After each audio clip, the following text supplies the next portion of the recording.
ယနေ့1389ခုနှစ်တကူလာပြည့်ကျော်6ရက်18ရက်4လ2025တောက်ကြနေ့ညချမ်းအခါသမယမှာမကွေးတိုင်းဒေသကြီးစကုမြို့မိုးကုတ်ဝိပဿနာတရားစဉ်နှင့်လုပ်ငန်းစဉ်ပြန်ပွားရေးအဖွဲ့ခွဲအမှတ်94ဓမ္မရိပ်သာကြီးအတွင်း၌အမှုဆောင်အဖွဲ့များကြီးမှုကျင်းပကြတဲ့108ကြိမ်မြောက်မိုးကုတ်ဝိပဿနာမဟာသကြံ9ရက်တရားစခန်းပွဲကြီးရဲ့6ရက်မြောက်ညချမ်းအခါသမယမှာကျေးဇူးတော်ရှင်အကမဟာပဏိတမိုးကုတ်ဆရာတော်ဘုရားကြီးရဲ့ဥပနိဒေယအတိုင်းတရားစခန်းဝင်တရားအားထုတ်ကြကုန်သောယောဂီပေါင်းသူတော်ကောင်းတို့ကိုဥစဉ်ဉာဏ်မိသမျှခန္ဓာဉာဏ်ရောက်သစ္စာဆိုင်အလုတ်ပေးတရားနဲ့ကျေးဇူးပြုမယ်အဲ့လိုကျေးဇူးပြုတဲ့အခါမှာယောဂီပေါင်းသူတော်ကောင်းတွေနားလည်လွယ်ကူပါစေခြင်းအကျိုးငှာတရားကိုမြန်မာခေါင်းစဉ်လေးပြုထားတာကတော့နှောင်ကြိုးလေးတမြင်ဆိုတဲ့တရားပေါ့နော်။ဘာတရားတယ်လဲ။နှောင်ကြိုးလေးတမြင်အဲ့တော့တို့တရားကမအပေါင်းသူတော်ကောင်းတွေအရင်ဆုံးမိမိတို့ကသိထားရမှာကပေါ့နော်။ဒီဝိပဿနာတရားအားထုတ်တယ်ဆိုတာတရားကမအပေါင်းသူတော်ကောင်းတွေရည်ရွယ်ချက်တို့ပန်းတိုင်တို့မိမိတို့ကရှိမှဖြစ်မှာပေါ့ဟုတ်တယ်မလား။ရည်ရွယ်ချက်တို့ပန်းနိုင်တို့မရှိဘဲနဲ့တို့တရားကမအပေါင်းသူတော်ကောင်းတွေလုံနေတယ်ဆိုရင်တော့ကြိုက်ပါမလားမကြိုက်ဘူးအဲ့ဒါကြောင့်မလို့မိမိတို့တရားကမအပေါင်းသူတော်ကောင်းတွေမိမိတို့ဝိပဿနာတရားအားထုတ်တယ်ဆိုတာတော့ဘာရည်ရွယ်ချက်နဲ့အားထုတ်တာလဲလို့မေးရင်ဘာလို့ခြင်းလို့လဲအားလုံးပြောကြည့်ဘာလို့ခြင်းလို့ဘာလဲနိဗ္ဗာန်လိုခြင်းလို့နော်နိဗ္ဗာန်လိုခြင်းလို့တရားကမအပေါင်းသူတော်ကောင်းတွေအားထုတ်ကြတာဟုတ်လားအဲ့တော့ရည်ရွယ်ချက်ကဘာလဲလို့ဆိုလို့ရင်နိဗ္ဗာန်ပေါ့နော်ရည်ရွယ်ချက်ကဘာလဲနိဗ္ဗာန်နော်အဲ့တော့နိဗ္ဗာန်လိုချင်တဲ့အခါမှာတရားကမအပေါင်းသူတော်ကောင်းနဲ့နိဗ္ဗာန်ရဲ့အကြောင်းကိုလည်းပဲသိထားရမယ်ပေါ့နော်နိဗ္ဗာန်ရဲ့အကြောင်းကိုလည်းဘာဖြစ်ရမလဲသိထားရမယ်နိဗ္ဗာန်ရဲ့အကြောင်းကိုလည်းပဲမသိလို့ဖြစ်ပါမလားမဖြစ်ဘူးပေါ့နော်အဲ့ဒါကြောင့်မလို့နိဗ္ဗာန်ရဲ့အကြောင်းကိုလည်းပဲသိထားရမယ်ဒါကြောင့်ဘုရားရှင်ကိုရောမြတ်ကြီးကနိဗ္ဗာန်ဆိုတာတဲ့ဘုရားရှင်ကိုရောမြတ်ကြီးကနိဗ္ဗာန်ဆိုတာ2မျိုးရှိတယ်တဲ့နော်နိဗ္ဗာန်ဓာတုတုတ်မှာဘုရားရှင်ကိုရောမြတ်ကြီးကိုယ်တိုင်ကဟောတာနော်အဲ့ဒီခါကျတော့နိဗ္ဗာန်ဒီ2မျိုးရှိတယ်กว่าတဲ့နိဗ္ဗာန်ဘယ်နှမျိုးရှိလဲအဲ့ဒါကြောင့်မလို့တရားကမအပေါင်းသူတော်ကောင်းတွေလည်းနိဗ္ဗာန်ကို2မျိုးလို့မှတ်တာနော်အဲ့တော့အဲ့ဒီနိဗ္ဗာန်2မျိုးကဘာလဲလို့ဘုရားရှင်ကိုရောမြတ်ကြီးကဘယ်လိုဟောတယ်လဲဆိုတော့နော်နိဗ္ဗာန်2မျိုးဟာတဲ့ဘုရားရှင်ကိုရောမြတ်ကြီးကဟောလိုက်တယ်နံပါတ်1ကသာဥပ္ပါဒိသေသနိဗ္ဗာန်တဲ့နော်နံပါတ်1ကဘာလဲအဲ့ဒါဘုရားရှင်ကိုရောမြတ်ကြီးရဲ့စကားပေါ့နော်နံပါတ်1ကသာဥပ္ပါဒိသေသနိဗ္ဗာန်တဲ့ပြောပါရလေဘုရားရှင်ကိုရောမြတ်ကြီးကနံပါတ်1နိဗ္ဗာန်ပေါ့နော်နံပါတ်2နိဗ္ဗာန်ကဘာလဲဆိုရင်အနုပ္ပါဒိသေသနိဗ္ဗာန်တဲ့နော်နံပါတ်2ကဘာလဲအနုပ္ပါဒိသေသနိဗ္ဗာန်လို့အဲ့ဒါဘုရားရှင်ကိုရောမြတ်ကြီးကိုယ်တိုင်ကထုတ်ဖော်ပြီးတော့မဟုတ်လားဟောထားလားနိဗ္ဗာန်ဘယ်နှမျိုးတဲ့2မျိုးနံပါတ်1ကဘာလဲဆိုလို့ရှိရင်သာဥပ္ပါဒိသေသနိဗ္ဗာန်နံပါတ်2ကအနုပ္ပါဒိသေသနိဗ္ဗာန်ဆိုပြီးတော့ဘုရားရှင်ကိုရောမြတ်ကြီးကနော်အဲ့ဒီဘုရားတို့ခေတ်ကာလတုန်းကဟောတဲ့စကားလုံးနဲ့မဟုတ်လားဟောလားပြောတဲ့စကားလုံးနဲ့မဟုတ်လားဟောလားဟောထားတယ်ဗောနော်အခုခေတ်တော့တို့တရားကမအပေါင်းသူတော်ကောင်းတွေဒီပါဠိဆိုတဲ့စကားဟာနော်လူသုံးတာရှိသေးလားဆိုတော့မရှိတော့ဘူးเนาะမရှိတော့ဘူးသူနိုင်ငံအသီးသီးနဲ့သူအင်္ဂလိပ်ဆိုလဲအင်္ဂလိပ်စကားပဲသုံးတာเนาะအဲ့ဒီခါကျတော့ဒီပါဠိတွေကမရှိတော့ဘူးမရှိတော့တဲ့ခါကျတော့ဦးဇင်းတို့ဒီမြန်မာနိုင်ငံမှာလည်းပဲဘာစကားသုံးတာတော့မြန်မာစကားသုံးတာဆိုတော့မြန်မာနဲ့ပဲပြန်ပြီးတော့နားလည်အောင်လုပ်ရမှာပေါ့เนาะအဲ့တော့သာဥပ္ပါဒိသေသဆိုတာဘာပြောတာတုံးလို့မေးရင်တဲ့ခန္ဓာကြီးတော့ရှိတယ်တဲ့เนาะဘာကြီးတော့ရှိလဲခန္ဓာကြီးတော့ရှိတယ်တဲ့ဒါပေမဲ့အဲ့ဒီပုဂ္ဂိုလ်မှာတဲ့ကိလေသာဆိုင်ရာကိလေသာလေးတွေတော့ငြိမ့်သွားတယ်တဲ့နော်ဘာလေးတွေတော့ငြိမ့်လဲဆိုင်ရာကိလေသာတွေတော့ငြိမ့်သွားတယ်ပေါ့နော်ကိလေသာစုစုပေါင်း10ပါးရှိတာဟုတ်နော်အဲ့ဒီ10ပါးထဲမှာခုနပြောလို့ဆိုလို့ရင်သောတာပန်ဆိုရင်ဒိဋ္ဌိနဲ့ ဝီစီကိစ္စသာငြိမ့်နိုင်တာဘာသာငြိမ့်နိုင်တာတော့ဒိဋ္ဌိနဲ့ဝီစီကိစ္စသာအပြီးပိုင်ငြိမ့်နိုင်တာဉာဏ်နဲ့၈ပါးကိုမငြိမ့်နိုင်ဘူးအဲ့ဒါကိုပြောတာနော်အဲ့တော့ तू ဟာဘာလေးကိုငြိမ့်တယ်ဆိုရင်စံရာကိလေသာလေးတော့မငြိမ့်နိုင်ဘူးလားငြိမ့်နိုင်လားအဲ့လိုကိလေသာစံရာကိလေသာလေးငြိမ့်တာကိုပဲ तू ကဘာလို့ခေါ်လဲဆိုနိဗ္ဗာန်ပဲဘာလဲအဲ့တော့အဲ့ဒီသောတာပန်ပုဂ္ဂိုလ်ဒီခန္ဓာကြီးတော့မရှိဘူးလားရှိတယ်ခန္ဓာကြီးတော့ရှိတယ်ဒါပေမဲ့ तू ဟာဒိဋ္ဌိနဲ့ဝီစီကိစ္စဆိုတော့ကိလေသာကိုမငြိမ့်နိုင်ဘူးလားငြိမ့်နိုင်လားမတတ်နိုင်ဘူးလားတတ်နိုင်လားတတ်နိုင်တဲ့အတွက်အဲ့ဒီပုဂ္ဂိုလ်ဟာတဲ့ तू လည်းပဲနိဗ္ဗာန်ရနေတယ်တဲ့နော်ဘာရနေတာတော့နိဗ္ဗာန်ရနေတာအဲ့ဒီနိဗ္ဗာန်ကဘာနိဗ္ဗာန်လဲလို့မေးလို့ရှိရင်သာဥပ္ပါဒိတေတာနိဗ္ဗာန်ပြောဘာနိဗ္ဗာန်လဲသာဥပ္ပါဒိတေတာနိဗ္ဗာန်တဲ့နော်မြန်မာလိုပြောမယ်ဆိုရင်တော့အမြင်နိဗ္ဗာန်ပေါ့နော်ဘာလဲလဲအမြင်နိဗ္ဗာန်မျက်မှောက်ပြုတဲ့နိဗ္ဗာန်နော်အဲ့လိုတရားဓမ္မအပေါင်းသူတော်ကောင်းတွေမှတ်ရမယ်နော်ဘာလဲအမြင်နိဗ္ဗာန်ဘာနိဗ္ဗာန်တော့အမြင်နိဗ္ဗာန်အဲ့ဒီလိုပဲတရားဓမ္မအပေါင်းသူတော်ကောင်းတွေတရားဓာကနော်သောတာပန်ပြီးတော့တရားဓာကဟုတ်လားအဲ့ဒီတရားဓာကံကလည်းတရားဓမ္မအပေါင်းသူတော်ကောင်းတွေသူလည်းပဲဘာငြိမ့်လဲဆိုရင်စံရာကိလေသာတွေမသေးဘူးလားသေးသလားစံရာကိလေသာတွေသေးတယ်ပေါ့နော်အဲ့လိုစံရာကိလေသာတွေသေသွားတဲ့အခါကျတော့သူလည်းပဲခန္ဓာကြီးမရှိဘူးလားရှိနေလားဒါပေမဲ့သူလည်းစံရာကိလေသာမသေးဘူးလားသေတာသေးတယ်နော်အဲ့ဒီကိလေသာသေခြင်းဟာဘာဖြစ်လဲဆိုနိဗ္ဗာန်ရနေတာပဲဘာဖြစ်နေရတော့နိဗ္ဗာန်ရနေဒါပေမဲ့တို့တရားဓမ္မအပေါင်းသူတော်ကောင်းတွေမြင်တယ်လို့နော်အတုံးအခဲလူပုံတိုင်းမရှိဘူးလားရှိသလားရှိနေတာခန္ဓာတော့ရှိတယ်ဒါပေမဲ့နိဗ္ဗာန်တော့ရထားတယ်နော်အဲ့ဒါကိုဘာလို့ခေါ်လဲဆိုရင်သာဥပ္ပါဒိတေတာနိဗ္ဗာန်မြန်မာလိုပြောရင်အမြင်နိဗ္ဗာန်ဘာနိဗ္ဗာန်တော့အမြင်နိဗ္ဗာန်နော်နောက်အဲ့ဒီလိုပဲအနာဂံပုဂ္ဂိုလ်ကလည်းပဲနော် तू ဟာဒီကာမဂုဏ်တရားတို့ဒေါသတို့နော်ပရိကတို့ဒေါသတို့ဆိုတာ तू စွန့်နိုင်တာနော်အဲ့ခါမှာကြံတဲ့ तू ကိလေသာတွေမစွန့်နိုင်သေးဘူးအကုန်ပယ်နိုင်ရလားအကုန်မပယ်နိုင်သေးဘူး तू ပယ်နိုင်တဲ့လောက်တော့မပယ်ဘူးလားပယ်သလားပယ်တဲ့အခါမှာသူ့မှာလည်းပဲအဲ့လိုတရားဓမ္မအပေါင်းသူတော်ကောင်းတွေမြင်ရတယ်လို့အတုံးခဲခန္ဓာကြီးမရှိဘူးလားဒါပေမဲ့လည်းတရားဓမ္မအပေါင်းသူတော်ကောင်းတွေပုထုဇဉ်လူလို့ဟုတ်သေးလားမဟုတ်ဘူး तू ကဘာကိုမြင်နေတယ်နိဗ္ဗာန်ကိုမြင်နေရတယ်နိဗ္ဗာန်ရနေတယ်နော်အဲ့ဒါကြောင့်မလို့အဲ့ဒီပုဂ္ဂိုလ်ကလည်းပဲဘာလဲဆိုရင်သာဥပ္ပါဒိတေတာနိဗ္ဗာန်ဘာနိဗ္ဗာန်ရနေရတော့နော်မြန်မာလိုပြောရင်တော့ဘာနိဗ္ဗာန်လဲအမြင်နိဗ္ဗာန်ပြောဘာနိဗ္ဗာန်တော့အမြင်နိဗ္ဗာန်နော်အဲ့ဒါလဲအမြင်နိဗ္ဗာန်အဲ့တော့အမြင်နိဗ္ဗာန်ဘယ်နှမျိုးရှိသွားတော့၃မျိုးဘယ်လူတွေရတာလဲဆိုရင်သောတာပန်သဂရဂံအနာဂံနောက်တစ်ခုကယန္နာပုဂ္ဂိုလ်နော်ယန္နာပုဂ္ဂိုလ်လည်းအားထုတ်လိုက်တဲ့အချိန်မှာ तू ကအဲ့ဒီအချိန်မှာဘာဖြစ်သွားလဲဆိုရင်ယန္နာပုဂ္ဂိုလ်ဖြစ်သွားတယ်ဘာဖြစ်သွားတော့ယန္နာပုဂ္ဂိုလ်ဖြစ်တဲ့အခါမှာကိလေသာတွေ10ပါးလုံးအကုန်လုံးဘာဖြစ်သွားတော့ငြိမ့်သွားတယ်ဒါပေမဲ့အဲ့ဒီအချိန်မှာ तू ဟာဘာဖြစ်နေသေးလဲဆိုရင်အသက်ရှင်နေသေးတယ်နော်အသက်တော့ဘာဖြစ်တော့အသက်ရှင်နေတဲ့အခါကျတော့တရားဓမ္မအပေါင်းသူတော်ကောင်းတွေသွားလာလှုပ်ရှားရတာမမြင်ဘူးလားမြင်ရလားဒါပေမဲ့သူ့ရဲ့ယင်ထဲမှာကိလေသာတွေအားလုံးဘာဖြစ်သွားပြီလဲငြိမ်းသွားပြီအဲ့ဒါကြောင့်မလို့ तू ကခန္ဓာရှိနေတဲ့အချိန်ဖြစ်နေတဲ့အတွက် तू ကလည်းဘာလဲဆိုရင်သာဥပ္ပါဒိတေတာနိဗ္ဗာန်ပဲနော်ဘာနိဗ္ဗာန်တော့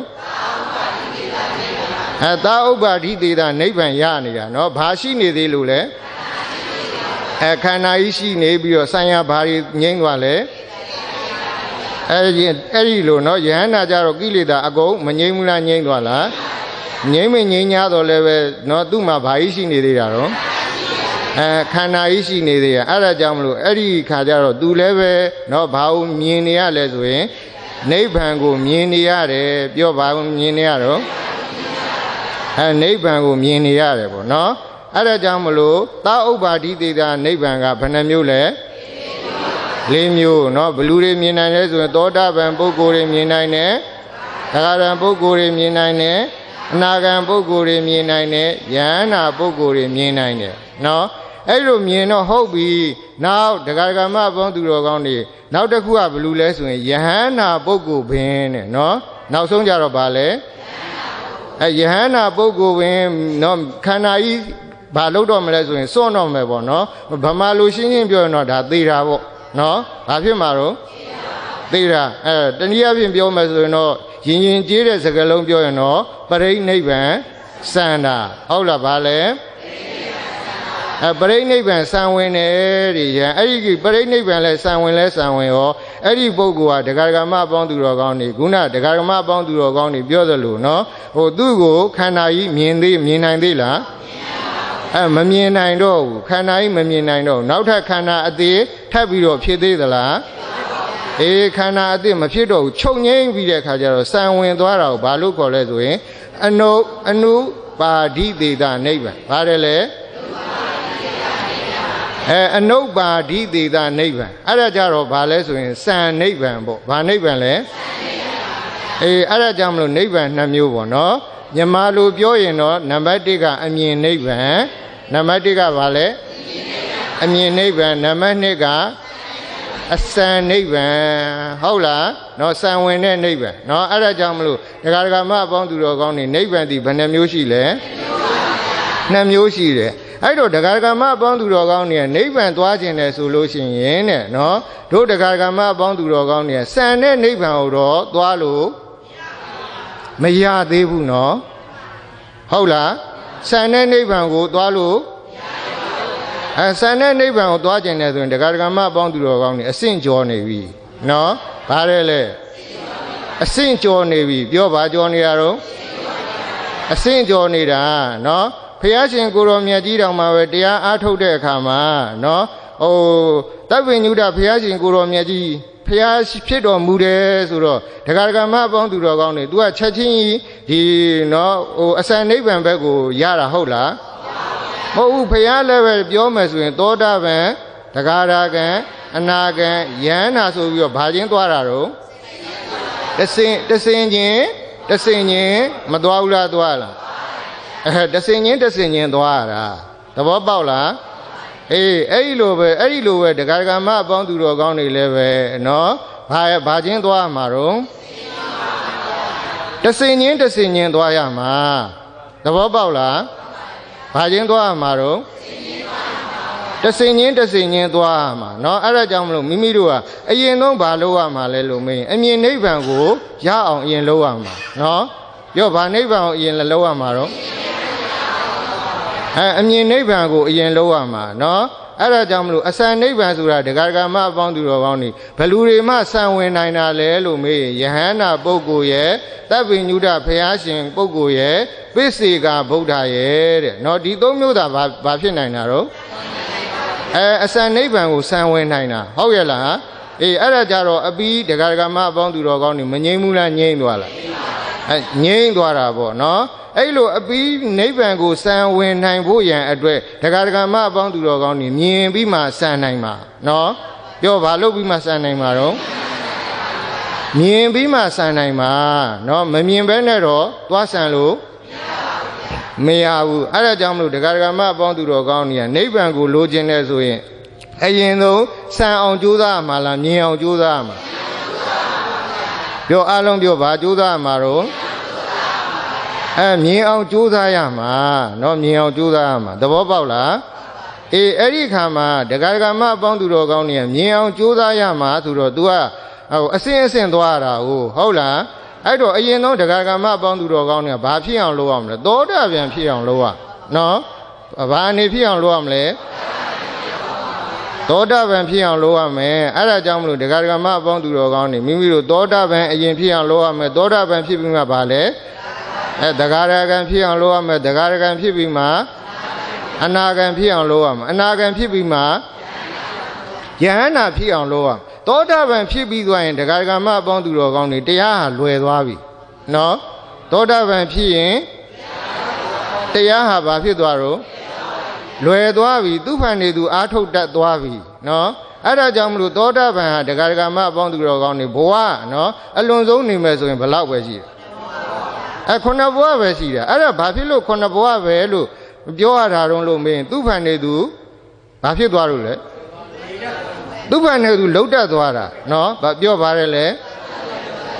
သူ့ဘာနဲ့သူလှုပ်တတ်သွားတာနော်သောတာပန်ပုဂ္ဂိုလ်ကသူ့ဘာနဲ့သူလှုပ်တတ်သွားတဲ့အခါကျတော့ဒကာဒကာမအပေါင်းသူတော်ကောင်းနေသူဟာအလွန်ဆုံးနေရရင်ဘယ်နှဘဝလဲအခုကြည့်တို့ဒကာဒကာမအပေါင်းသူတော်ကောင်းနေကိုယ့်ဘာနဲ့ကိုလှုပ်တတ်လားကိုယ့်ဘာနဲ့ကိုမလှုပ်တတ်တဲ့အခါကျတော့ဘဝတွေဘာဖြစ်နေတော့မကြဘူးလားကြာနေရလားကြာနေတာသဘောပေါက်ရလားအေးအဲ့ဒါကြောင့်မလို့သောတာပန်ဖြစ်ရင်လွယ်သွားပြီဟုတ်ရဲ့လားဒါကြောင့်မလို့ကျေးဇူးတော်ရှင်မိုးကုတ်ဆရာတော်ဘုရားကြီးကပုထုဇဉ်ကနေပြီးတော့သောတာပန်အဆင့်ရောက်အောင်ဒါကျေးဇူးတော်ရှင်မိုးကုတ်ဆရာတော်ဘုရားကြီးကအခြေခံနေဒကာဒကာမအပေါင်းသူတော်ကောင်းနေမပေးဘူးလားပေးနေရပေးနေရတာပဲเนาะဘုရားရှင်ကိုရောမြတ်ကြီးလဲဒီတိုင်းပဲเนาะတရားဟောတဲ့အခါမှာ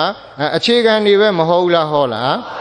ဟောတယ်အဲ့ဒီပုထုဇဉ်ကနေပြီးတော့နော်မတက်ဖဲနဲ့အဲ့ဒီပုထုဇဉ်ဘဝမှာပဲအဲ့ဒီပုဂ္ဂိုလ်ကဘာလုပ်နေလဲဆိုခြားခြားလဲနေတာဟုတ်ရဲ့လားအေးအဲ့ဒါကြောင့်မလို့ဒုဒကာဒကာမအပေါင်းသူတော်ကောင်းနေလဲနိဗ္ဗာန်ရောက်ချင်တယ်ဆိုရင်နော်ဘယ်အဆင့်ကိုတက်လှမ်းရမလဲဆိုသောတာပန်အဆင့်ကိုတက်လှမ်းရမယ်ပေါ့နော်ပြောဘယ်အဆင့်ကိုတက်လှမ်းရမလဲသောတာပန်အဆင့်ကိုတက်လှမ်းရမယ်တဲ့နော်အဲ့တော့ဒကာဒကာမအပေါင်းသူတော်ကောင်းနေသောတာပန်ဖြစ်ဖို့ရန်အတွက်နော်တို့ဒကာဒကာမအပေါင်းသူတော်ကောင်းတွေကိုပိတ်ဆို့နေတာဘလူလဲလို့မေးရင်ဒိဋ္ဌိနဲ့ဝိသိကိစ္စပြောဘလူနဲ့ဘလူလဲအေးတို့ဒကာဒကာမအပေါင်းသူတော်ကောင်းတွေကိုပိတ်ဆို့နေတာနော်ဘလူနဲ့ဘလူလဲဒိဋ္ဌိနဲ့ဝိသိကိစ္စနော်အဲ့ဒီဒိဋ္ဌိနဲ့ဝိသိကိစ္စဒကာဒကာမအပေါင်းသူတော်ကောင်းတွေပိတ်ဆို့ပြီးတဲ့အခါမှာနော်ဘာဖြစ်စေလဲဆိုရင်တန်တရားကိုရှည်မျောစေတယ်နော်တန်တရားကိုရှည်မျောစေတာဘယ်လိုလဲဒိဋ္ဌိနဲ့ဝိသိကိစ္စအဲ့ဒီဒိဋ္ဌိနဲ့ဝိသိကိစ္စသာဒကာဒကာမအပေါင်းသူတော်ကောင်းတွေအပြီးပိုင်ပြုတ်လို့မိမိသာလျင်သောတာပန်ဖြစ်သွားပြီဆိုရင်ဘဝအနေအချင်းအလုံးစုံဘယ်လောက်လဲကဲရေလို့မရဘူးလားရတယ်ဒကာဒကာမအပေါင်းသူတော်ကောင်းနေနော်ခုနှစ်ဘဝပဲဟုတ်လားအဲ့ဒီခုနှစ်ဘဝလို့ရေလို့မရပဲနဲ့မိမိမှာနော်ခုတတိဒကာဒကာမအပေါင်းသူတော်ကောင်းနေဖះမပွင့်ခင်ကတည်းကလဲလာတဲ့တန်တရားနော်အဲ့ဒီခါကျတော့အခုလို့ရှည်မျောနေတာဒီဒကာဒကာမအပေါင်းသူတော်ကောင်းနေဘလူရှိနေတာတုံးလို့မေးရင်ဒီကိုရင်ထဲမှာဒိဋ္ဌိနဲ့ဝိသိကိစ္စတွေရှိနေလို့ဟုတ်ရဲ့လားအဲ့လိုဒိဋ္ဌိနဲ့ဝိသိကိစ္စရှိတော့ဒကာဒကာမအပေါင်းသူတော်ကောင်းတွေသောတာပန်ဖြစ်လားသောတာပန်မဖြစ်ဘူးသောတာပန်မဖြစ်တော့ဒကာဒကာဟောဖြစ်လားဒကာဒကာမဖြစ်ရင်အနာဂံဟောဖြစ်လားအနာဂံဖြစ်ရင်ယဟန္တာဟောဖြစ်လားယဟန္တာမဖြစ်ဘူးဆိုလို့ရင်ဒကာဒကာမအပေါင်းသူတော်ကောင်းတွေအဲ့ဒီပုဂ္ဂိုလ်ပြိဋိနိဗ္ဗာန်စံပါမလားအဲ့တော့နော်ပြောမယ်ဆိုလို့ရင်ဒကာဒကာမအပေါင်းသူတော်ကောင်းတွေဒိဋ္ဌိနဲ့ဝိသိကိစ္စတည်းဒကာဒကာမအပေါင်းသူတော်ကောင်းတွေနိဗ္ဗာန်ကိုအသာထားအောင်နော်ဘာကိုအသာထားအောင်သောတာပန်ဖြစ်ခွင့်တော့ပေးရလားကဲဘလောက်ဆိုတော့မဆိုးလားဆိုးလား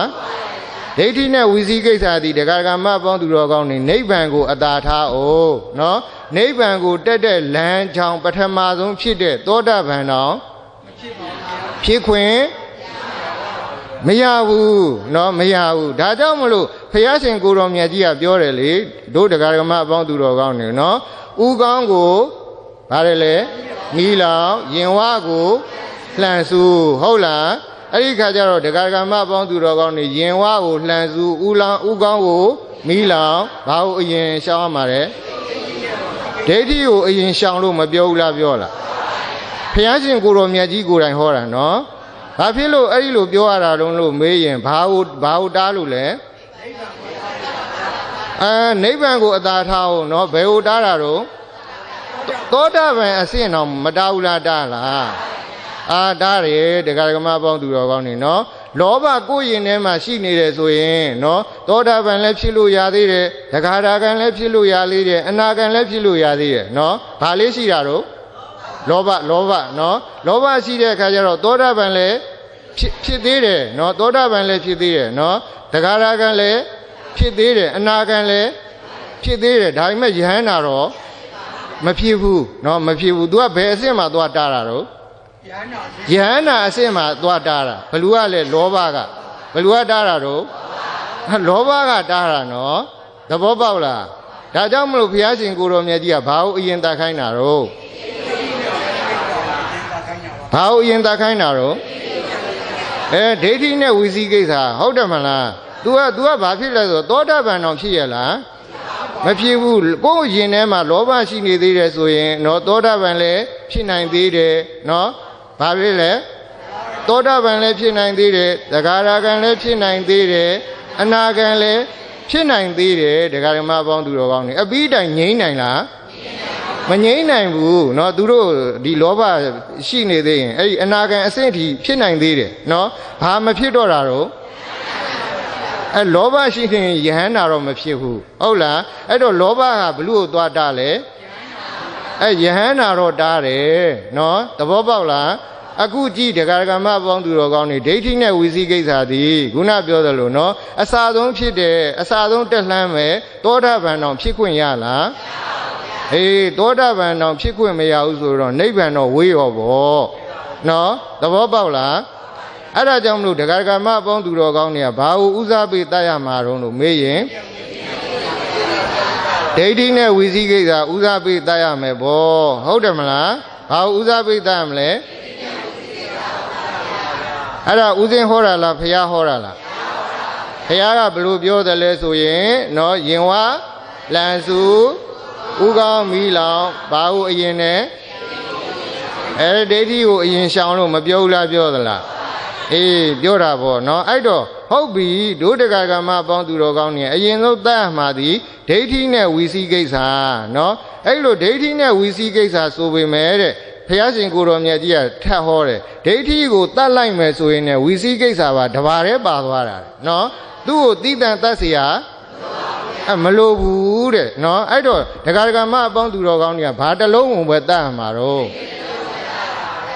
ကဲနော်တရားဒကာဓမ္မအပေါင်းသူတော်ကောင်းတွေအားထုတ်လိုက်တာဘာလို့အရင်တတ်မှာလဲ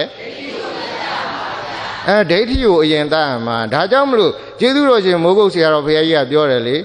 ဒါနကိုဖြစ်ပျက်ကိုနောက်ထားအောင်ဟုတ်တာဗါတယ်လေဖြစ်ပျက်ကိုနောက်ထားအောင်တဲ့ရှင်နာကဘာလို့တတ်ခိုင်းလဲဒိဋ္ဌိကိုမခွာခိုင်းဘူးလားခွာခိုင်းလားခွာခိုင်းတယ်အရေးမကြည့်ဘူးလားအရေးကြည့်လားအရေးကြီးတယ်နော်ဒကာဒကာမပေါင်းသူတော်ကောင်းနေအဲ့ဒါကြောင့်မလို့ဒိဋ္ဌိကိုမတတ်မှလားတတ်မှလားဒိဋ္ဌိမတတ်ဘူးဒိဋ္ဌိရှိနေတယ်ဆိုရင်အဲ့ဒီပုဂ္ဂိုလ်ဒီဒကာဒကာမပေါင်းသူတော်ကောင်းနေသောတာပန်ဖြစ်ပါမလားဘယ်နယ်ထဲမှာပဲနေမလဲဆိုပုထုဇဉ်နယ်ထဲမှာပဲပေါ့ဟုတ်ရဲ့လားအဲ့ဒါတခြားလားဒိဋ္ဌိလားဒီအဲ့ဒါကြောင့်မလို့ဒကာဒကာမပေါင်းသူတော်ကောင်းနေဦးစားပေးပြီးတော့ဘာလို့တတ်မလဲ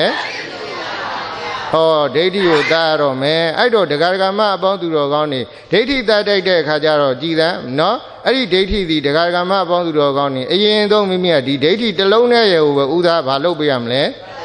တတ်ရတော့မှာပေါ့နော်အဲ့ဒီဒိဋ္ဌိကလည်းဒကာဒကာမအပေါင်းသူတော်ကောင်းနေပြောမယ်ဆိုရင် तू ကလည်းပဲနှောင်ကြိုးတစ်ခုပဲနော်ဘာကြိုးတစ်ခုလဲနှောင်ကြိုးတစ်ခုပဲတခြားလားကိလေသာမို့လို့လားကိလေသာမို့လို့ဟုတ်တယ်မလားအဲ့ဒါကြောင့်မလို့အဲ့ဒီနှောင်ကြိုးလေးတစ်ညို့ဒကာဒကာမအပေါင်းသူတော်ကောင်းနေရနော်ဦးစားပေးပြီးတော့မတတ်မှလားတတ်မှတတ်ရမှာနော်အဲ့ဒီနှောင်ကြိုးလေးကတမြင်လို့သာပြောတာနော်ဒကာဒကာမအပေါင်းသူတော်ကောင်းနေအင်မတန်ခိုင်နေနော်အင်မတန်ခိုင်နေဖြဲရတာဖြက်တယ်ခဲရတာဖြဲရတာခက်တယ်မလွယ်ဘူးဒကာဒကာမအပေါင်းသူတော်ကောင်းနေနော်ဘာဖြစ်လို့မလွယ်တာတုံးလို့မေးရင်ဒကာဒကာမအပေါင်းသူတော်ကောင်းနေဟိုးကဘာကပေကနေပြီးတဲ့အခါကျတော့ညှိတွယ်လာတာနော်ဒကာဒကာမအပေါင်းသူတော်ကောင်းနေအဲ့ဒါကြောင့်မလို့အဲ့ဒီနော်မမြင်ရတဲ့ဒီဒိဋ္ဌိနှောင်ကြိုးလေးဟာတို့ဒကာဒကာမအပေါင်းသူတော်ကောင်းနေအတွက်ဘာဖြစ်လဲဆိုရင်ဖြတ်ရခက်ခဲနေတယ်ဘာဖြစ်လို့လဲဆိုရင်နော်ဘုရားရှင်ကိုရောမြတ်ကြီးဆိုတာဒကာဒကာမအပေါင်းသူတော်ကောင်းနေလေးသိမ့်ချင်းနဲ့ကဘာတသိမ့်မှနော်တို့ဦးဇင်းတို့ဒကာဒကာမအပေါင်းသူတော်ကောင်းနေရနော်ကံကောင်းလို့သာဘာဖြစ်ရတာတော့လူဖြစ်ပြီးတော့ကြုံဝဆုံရတာလေနော်ကြုံဝမဆုံရဘူးလားတချို့လူဖြစ်ပြီးတော့သာသနာမရောက်တဲ့နေရာတွေမရှိဘူးလားရှိသလားနော်ဘလောက်ဒကာဒကာမအပေါင်းသူတော်ကောင်းနေသူတို့လူဖြစ်ပင်ဖြစ်냐တော့လဲသာသနာမရောက်တော့သိခွင့်ရသလားဟောတော်တော်ဆိုးတာပဲနော်ဦးဇင်းတို့ဒကာဒကာမတို့တဲ့ဆိုင်သူတို့ဘဝမဆိုးလားဆိုးလား ဆိုတယ်နော်အဲ့လိုတရားကမအပေါင်းသူတော်ကောင်းနေအဲ့လိုသူတို့ကသာသနာရှိပေရှိ냐တော်လည်းပဲအဲ့လိုဒိဋ္ဌိကိုဖျက်နိုင်တယ်နော်အသိပညာပေးတယ်ဟောပြောမဲ့ပုဂ္ဂိုလ်မရှိတော့သူတို့ဟာဖျားမပွင့်တဲ့ကာလအတိုင်းပဲဟုတ်လားမသွားဘူးလားသွားနေရလားသွားနေတဲ့အခါကျတော့ကဲဖြတ်ပုံဖြတ်နည်းတွေသိပါမလားမသိဘူးเนาะအဲ့လိုပဲတရားကမအပေါင်းသူတော်ကောင်းတွေဘဝခန္ဓာချုပ်နောက်လည်းပဲအဲ့လိုပဲဒိဋ္ဌိအမြင်တွေမပါဘူးလားပါသွားလားပါသွားတာဟုတ်ရဲ့လားအဲ့တော့ဦးဇင်းတို့တရားကမအပေါင်းသူတော်ကောင်းတွေကသူတို့တဲ့စားလို့ရှိရင်တော့เนาะနာကြခွင့်ရတယ်ဆိုတော့တရားကမအပေါင်းသူတော်ကောင်းတွေတန်ဖိုးမရှိဘူးလားရှိလားနာကြခွင့်ရတာတန်ဖိုးရှိတယ်အဲ့ဒီတဲ့ပိုးတန်ဖိုးရှိအောင်ဘာလို့ရမလဲကိုတိုင်ဘာလို့ရမလဲကျင့်ကြံကြိုးကိုအားထုတ်ပြီးတော့ပြုတ်အောင်လုပ်လို့ရှင်ပို့ပြီးတော့တန်ဖိုးမရှိဘူးလားရှိသလားရှိတယ်အဲ့ဒါကြောင့်မလို့တရားကမအပေါင်းသူတော်ကောင်းတွေဒီဒိဋ္ဌိကိုမဖြိုးရမှာလားဖြိုးရမှာလားဒိဋ္ဌိဒီတရားကမအပေါင်းသူတော်ကောင်းတွေရဲ့နော်လိုချင်တဲ့လမ်းကြောင်းကိုသူဟာဖွင့်ဟပေးတာလားပိတ်ပင်ပေးတာလားကဲပိတ်ပင်ပေးတာဆိုတော့တရားကမအပေါင်းသူတော်ကောင်းနေနော်အဲ့ဒါစဉ်းစားအကြည့်ပြီးတော့ဟုတ်ရဲ့လားအဲ့ဒါကြောင့်မလို့တရားကမအပေါင်းသူတော်ကောင်းနေဖြုတ်ရမှာပဲနော်အဲ့ဒီဒိဋ္ဌိဟာနောက်ပြီးတော့ तू ဟာဒီနိဗ္ဗာန်တကားတော့နော်နိဗ္ဗာန်ကိုအသာထားသောတာပန်တကားတော့မပိတ်ဘူးလားပိတ်လားသောတာပန်တကားတော့ပိတ်ထားတာနော်တရားကမအပေါင်းသူတော်ကောင်းနေဝင်ခွင့်ပေးရလားမပေးဘူးဝင်ခွင့်မပေးဘူးပိတ်ထားတာနော်ဒါပေမဲ့တော့တရားကမအပေါင်းသူတော်ကောင်းတွေကို तू ကချစ်တယ်ဗျာနော်မချစ်ဘူးလားချစ်လားဘလို့ချစ်လဲဆိုရင်အပေတော့ဆွဲချတယ်နော်ဘာလဲအပေတော့ဆွဲချတယ်ဗျာကြည်တယ်နော်သောတာပန်အဖြစ်ကြတော့ဘာကြီးလှုပ်ထားတော့အဲ့ဒီကိုမဝင်နဲ့လာအောက်ကိုလာဟုတ်လားနော်မပြောဘူးလားပြောလားတော်တော်ချစ်ချတယ်နော်ဟုတ်လားနော်နိဗ္ဗာန်တကားကြတော့ဘာလှုပ်ထားတာတော့ပိတ်ထားတာမသွားနဲ့အဲ့ဒီနေရာမသွားနဲ့လာဒီကိုလားနော်တရားဓမ္မအပေါင်းသူတော်ကောင်းတွေကနော်အဲ့ဒီလိုလက်ရခေါ်တဲ့အခါကျတော့အမေသူခေါ်တဲ့အတိုင်းပဲနော်အဲ့ဒီနေရာပြောတရားကောင်းလိုက်မယ်ဆိုပြီးတော့စဉ်းချသွားနော်ဘယ်ကိုစဉ်းတာများတော့ပြောတရားကောင်းတယ်ဆိုပြီးတော့အောက်စဉ်းသွားတာဟိုကြားမှာအလူလက်ခံတော့နော်တော်တော်လေးကိုပဲတန်ဝေကတွေမရဘူးလားဒုသနာတော့ဆိုတာကြည့်လေဟုတ်လားနော်ပေါ်လာမှဟုတ်လားစကားလေးတစ်ခွန်းပြောမှကြတော့နော်ဟိုကပြန်ပြီးတော့ဘာလို့ဖြစ်တာရတော့ပြန်ဆွဲကြတော့မြုပ်သွားတာဟုတ်လားအဲ့ဒါကြောင့်မလို့တရားကမအပေါင်းသူတော်ကောင်းနေအဲ့လိုနော်မိမိတို့တော်တော်ချစ်ချတာနော်ဘယ်ကိုဆွဲချတော့အပေကြတော့ဆွဲချတယ်သောတာပန်ကြတော့ဖြစ်ခွင့်အောင်ပေးသလားနိဗ္ဗာန်ဆိုတာဝေးသေးတယ်နော်သောတာပန်အဆင့်အောင်ဖြစ်ခွင့်ပေးလားဒါကြောင့်မို့ဘုရားရှင်ကိုရောမြတ်ကြီးကပြောတာဟုတ်လားဘာလို့အရင်သတ်ရမယ်တဲ့အဲ့ဒါကိုတရားကမအပေါင်းသူတော်ကောင်းနေနားထဲမှာနာမှတ်တာဟုတ်လားမိမိတို့ကဒိဋ္ဌိလိုရာလျှောက်ကနေတာတရားကမအပေါင်းသူတော်ကောင်းနေတာနော်ဘလူလိုရာကနေတာတော့ဒိဋ္ဌိလိုရာကနေတာအဲ့ဒါကြောင့်မလို့ဒိဋ္ဌိဆိုတာဘာတုံးလို့မေးလို့ရှင်ဒိဋ္ဌိဆိုတာအမြင်မှားတာတဲ့နော်သူ့ကိုမြန်မာလိုရှင်းလေးပြန်ပါတယ်လေအမြင်မှားတာအထင်မှားတာအဲ့ဒါကိုဘာလို့ခေါ်လဲဒိဋ္ဌိနော်အဲ့ဒီဒိဋ္ဌိကိုတရားကမအပေါင်းသူတော်ကောင်းတွေအကျယ်ချက်လိုက်မယ်ဆိုရင်တော့၃ပါးပေါ့ဗျာသက္ကာယဒိဋ္ဌိသတ္တရဒိဋ္ဌိဥစ္စေဒဒိဋ္ဌိတဲ့အဲ့ဒီလို၃ပါးကနော်နာမည်လေးတွေသာတရားကမအပေါင်းသူတော်ကောင်းတွေကွာသွားပြီမဲ့တကယ်တစ်လုံးနဲ့ချုပ်လိုက်မယ်ဆိုလို့ချင်းအားလုံးဟာအတူတူပဲဘာလဲဆိုရင်အမြင်မှားနေကြတာနော်မှန်တာလားမှားနေတာလားမှားနေတာနော်တို့တရားကမအပေါင်းသူတော်ကောင်းတွေအဲ့ဒီလိုအမြင်မှားအထင်မှားနေတာကိုဘာလို့ခေါ်လဲဒိဋ္ဌိလို့ခေါ်တယ်နော်အဲ့ဒီဒိဋ္ဌိကိုတရားကမအပေါင်းသူတော်ကောင်းတွေကဖြုတ်ချင်တယ်ဆိုရင်ဉာဏ်နဲ့ဖြုတ်မှရတယ်ပြောဘာနဲ့ဖြုတ်မှရတော့ဉာဏ်ကတရားကမအပေါင်းသူတော်ကောင်းတွေအမြင်မှားလားအမြင်မှန်လားအမြင်မှန်ဉာဏ်ကပါတယ်လေအမြင်မှန်ဒိဋ္ဌိကအမြင်မှားနော်အဲ့ဒါကြောင့်မလို့အဲ့ဒီလိုဒိဋ္ဌိကဘလို့အမြင်မှားလဲလို့မေးရင်တရားကမအပေါင်းသူတော်ကောင်းတွေမှာနော်ဘာရှိလဲဆိုရင်မွေးရပါအသိရှိတယ်နော်ဘာလဲမွေးရပါလာတဲ့အသိရှိတယ်နော် အဲ့ဒီအတိလေးကဒကာဒကာမအပေါင်းသူတော်ကောင်းတွေသိတဲ့အတိလေးကဘာဖြစ်လဲဆိုမှားတယ်နော်အဲ့ဒီလိုမှားတာကဘာဖြစ်လို့လဲလို့မေးရင်အဲ့ဒါမွေးကလေးကဒကာဒကာမအပေါင်းသူတော်ကောင်းတွေဒီဒိဋ္ဌိကအနုတ္တယအဖြစ်မပါဘူးလားပါလာပြီးတာကပါလာပြီးတာဟုတ်ရဲ့လားအဲ့တော့မိမိတို့ဒကာဒကာမအပေါင်းသူတော်ကောင်းတွေမြင်ရင်လဲလေကြည့်လေဘလူမြင်တယ်လို့လေငါမြင်တယ်လို့ထားပဲနော်ကြားရင်လဲဘလူကြားတယ်လို့ထားတော့ငါကြားတယ်လို့ထားအဲ့ဒါဒကာဒကာမအပေါင်းသူတော်ကောင်းတွေကအဲ့လိုငါမြင်တယ်ငါကြားတယ်ဆိုတာညံနဲ့စင်ကျင်လို့လားမစင်ကျင်လို့လားနော်မစင်ကျင်လို့နော်အဲ့လိုဒကာဒကာမအပေါင်းသူတော်ကောင်းတွေဗုဒ္ဓဘာသာပုဂ္ဂိုလ်တွေလည်းပဲမြင်ရင်ဘာလို့ပြောတယ်ငါမြင်တယ်လို့ပြောတယ်ကြားရင်လည်းငါကြားတယ်လို့ပြောရဲစားရင်လည်းငါစားတယ်လို့မပြောဘူးလားပြောလားအဲ့ဒီလိုပဲဗုဒ္ဓဘာသာမဟုတ်တယ်နော်ခုနအခြားဘာသာဝင်တွေလည်းမြင်ရင်ဘာမြင်ဘာပြောတယ်ငါမြင်တယ်ပဲပြောတာပဲမဟုတ်လားနော်ကြားရင်လည်းပဲသူတို့လည်းဘယ်လိုပြောတော့ငါကြားတယ်လို့ပဲပြောတာပဲစားရင်လည်းငါစားတယ်လို့ပဲပြောတာပဲလေဟုတ်တယ်မလားအဲ့ဒါသူတို့ခန္ဓာဖြစ်လာတဲ့ကအစဉ်ဘာဖြစ်လာတာတော့ပါလာတာအဲ့ဒါကိုဘာလို့ခေါ်လဲအနုတ္တယဘာလို့ခေါ်လဲအနုတ္တယအဲ့ဒါကြောင့်မလို့နော်တို့ဒကာဒကာမအပေါင်းသူတော်ကောင်းတွေကမိမိတို့အဲ့ဒီလိုနော်မွေးရပါကြရနော်အဲ့တော့ဦးဇင်းတို့နိုင်ငံမှာတင်ဟုတ်လားလို့မေးလို့ရှိရင်ခုနပြောတဲ့တခြားနိုင်ငံသားဂျားသားတွေလည်းပဲမြင်ဘယ်လိုပြောလို့ငါမြင်တယ်ပဲပြောနေတာပဲဟုတ်လားနော်ကြားရင်လည်းငါကြားတယ်လို့ပြောတာဟုတ်လားစားရင်လည်းငါစားတယ်လို့ပဲပြောတာကဲဗုဒ္ဓဘာသာဒကာဒကာမအပေါင်းသူတော်ကောင်းတွေနဲ့ဘာထူးလို့ဟမ်မတူလားတူလားအတူတူပဲနော်ယူနေအယူဆိုင်ဘာဖြစ်နေရမတူလားတူသလားအဲ့ဒါဒကာဒကာမအပေါင်းသူတော်ကောင်းတွေနော်အဲ့ဒါဘာအတိလဲလို့မေးရင်မွေးရပါအတိနော်ဘာအတိလဲမွေးရပါအတိဗုဒ္ဓဘာသာတွေလည်းမြင်ပါလေငါမြင်တယ်ကြားရင်ငါကြားတယ်စားရင်ငါစားတယ်ခုနတခြားဘာသာဝင်တွေလည်းမြင်ရင်ငါမြင်တယ်ကြားရင်ငါကြားတယ်စားရင်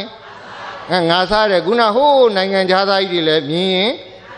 ငါမြင်တာပဲဟုတ်တယ်မလားနော်ကြားရင်ငါကြားတယ်ဟုတ်လားစားရင်ငါစားတယ်လို့မပြောဘူးလားပြောလားကဲအဲ့တော့တို့တကားတကားမအပေါင်းသူတော်ကောင်းတွေဘာထူးတော့ကဲအမြင်ဘာထူးတော့ဘာမှမထူးဘူးနော်ဘာမှမထူးဘူးဟုတ်လားအဲ့ဒါဘာလို့ခေါ်လဲဆိုမွေးရပါအတိနော်ပြောဘာအတိလဲမွေးရပါအတိအဲ့ဒါကိုဘာလို့ခေါ်လဲဆိုညင်တိလို့ခေါ်တယ်နော်ပြောပါတယ်လေညင်တိနော်အဲ့ဒီညင်တိကဘာလဲဆိုရင်ဒိဋ္ဌိပဲနော်အဲ့ဒီညင်တိကဘာလဲအဲ့ဒါဒကာဒကာမအပေါင်းသူတော်ကောင်းတွေကြည့်လေဟို